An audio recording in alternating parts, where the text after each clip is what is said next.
What makes a story come alive isn't just the words on the page, it's the voice that carries them to your heart. And that's why I'm thrilled to introduce you to Emma Faye, the Clean Reads Queen. She's narrated more than 150 audiobooks on Audible, including A Bride for Harley. And she's here to share her process and why Loretta's story touched her so deeply. I hope you enjoy it.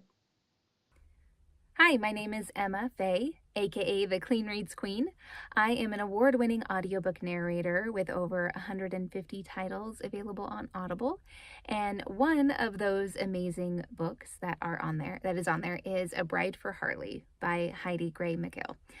This is such a beautiful, lovely book.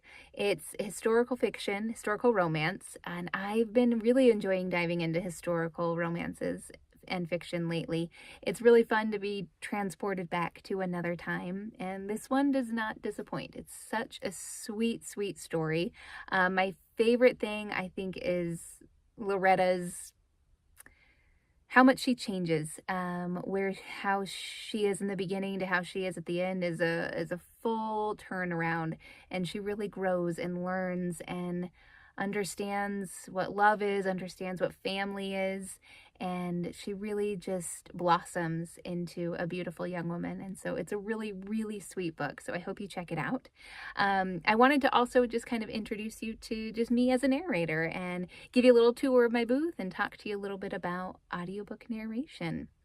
So I'll give you a tour here. This is what it looks like. It's a brand new booth for me. It's very exciting. I just upgraded to this beautiful 5x7 whisper room, so it's been really fun. So I'm going to take the camera off and give you a tour. All right, here is my booth. So you can see it's quite spacious, which is lovely. I'll show you a few things here on my desk. Many are normal audiobook narrator things. Some are specific to me as a narrator. So this is how I record. I record off of my iPad onto my computer behind there, and this is my microphone, headphones, all of that. I've got my water, have to have tons of water. I use Vaseline constantly, as well as this dry mouth spray when I've been recording a lot. Excuse me, I'll get my finger out of the way.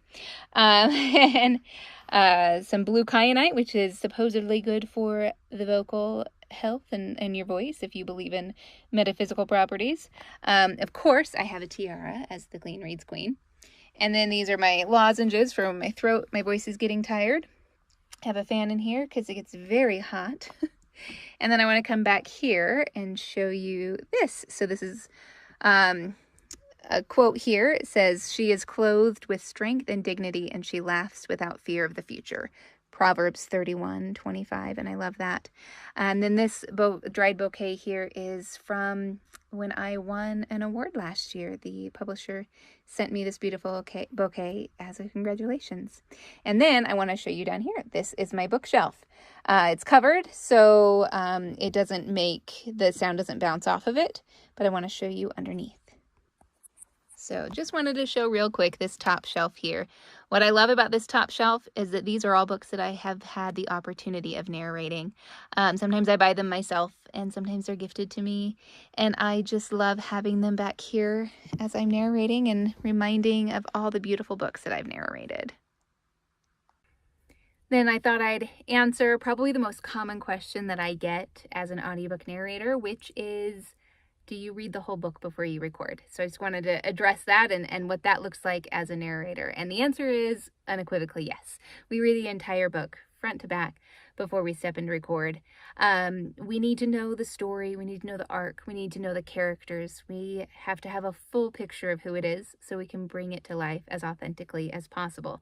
So what I do is I get this manuscript and I start reading, and then every time I come across a character, I write their name down on a list, and then any sort of description that the author gives, I will write that down as well, especially if it's a vocal description, but also physical description as well as personality. We get asked often, do you do voices? And I don't really do voices, I do characters. It's based on their personalities. That is what I'm portraying. So I need to know who they are, how they feel, where their energy lies, those types of things.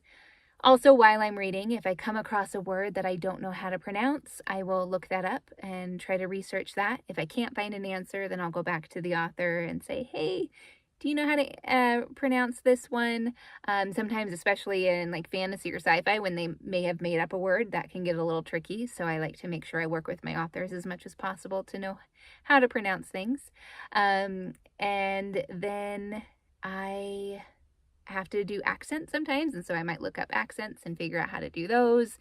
And so that's kind of all in the prep process. So we do read everything from the beginning to the end before we even record anything. We'll send a checkpoint off to the authors to make sure that things are sounding good, and we make sure that it's all read and prepped before then so we can give them an accurate depiction of what the book will sound like. So that's the most common question I get as an audiobook narrator. If you have other questions about audiobook narration, feel free to find me, reach out, ask a question. I'd be happy to answer. And now I would like to read you a little bit of A Bride for Harley. So I'm going to read you the prologue. It's been a couple years since I narrated this, so might sound a little different than it did in the actual audiobook if you have heard that. But I'm going to give you a little taste of this sweet historical romance book. Prologue, September 1868, Montana. I would have preferred to choose my destiny rather than have it thrust upon me. Endless weeks of rail and wagon train travel have taken me from all I've known to the middle of nowhere, where nothing is familiar. Surely the home for children in Chicago would have been superior to the particles and smells that now fill my eyes and nostrils. Kerner's City can hardly be called a town. It's closer to a graveyard, though I hear the familiar strains of an out-of-tune piano and the calls of painted ladies as we amble through. I lift my now gray handkerchief to my nose.